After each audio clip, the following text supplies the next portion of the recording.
everybody, I'm Rachel Beatty and I'm going to be demonstrating the voice facilitating technique of chewing tonight.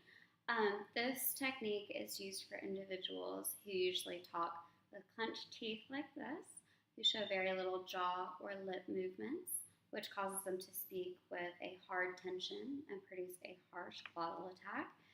Now, this technique is really just bringing awareness to the individual to show them how they speak with this and how it's hurting their voice.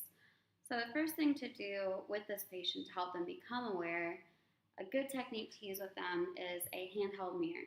And this shows them how they're speaking like this and also gives them an example of how you're speaking the correct way with the appropriate jaw movement and lip movements that go along with each sound. So the next thing to do once they kind of develop the awareness that they're talking like this and they're not moving at the appropriate amounts that they need to be doing is to demonstrate exaggerated chewing to the client. And now this, you pretty much just pretend like you have a big thing of food in your mouth and just move your jaw and your lip horizontally and vertically, just as much as you can to get them to demonstrate that exaggerated mandibular and labial movements.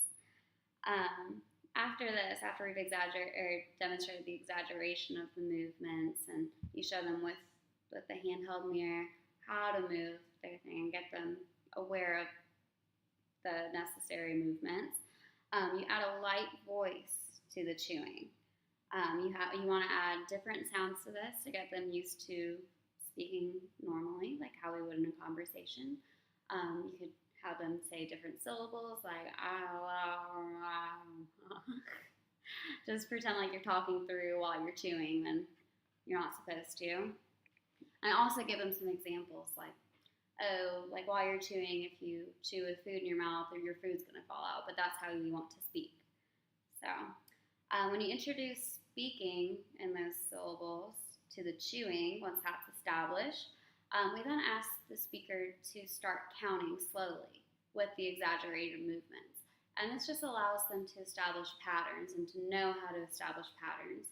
So when they're counting with the exaggeration, like 1, 2, 3, it kind of teaches them to use their movements, but also you want to teach them to slow it down too eventually. Because once the movement's established, we don't want them speaking like this all the time. We want to eventually weed it out. So introducing this counting really helps them allows them to monitor their pace and monitor their movements in slow increments.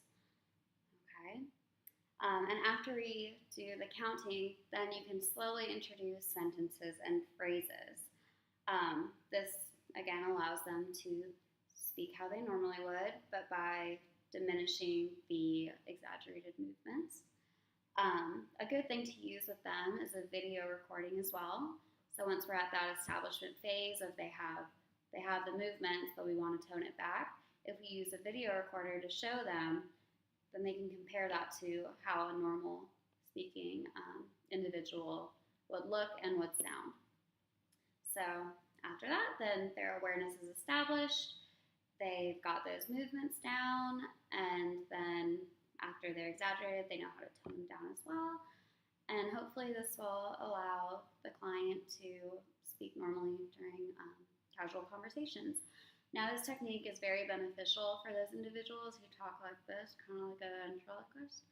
And this helps them monitor their pitch, loudness, and also the quality of their voice, because they're not straining it so much when they're speaking like this and forcing those words out. So I hope you guys learned something tonight, and thank you for letting me demonstrate this technique.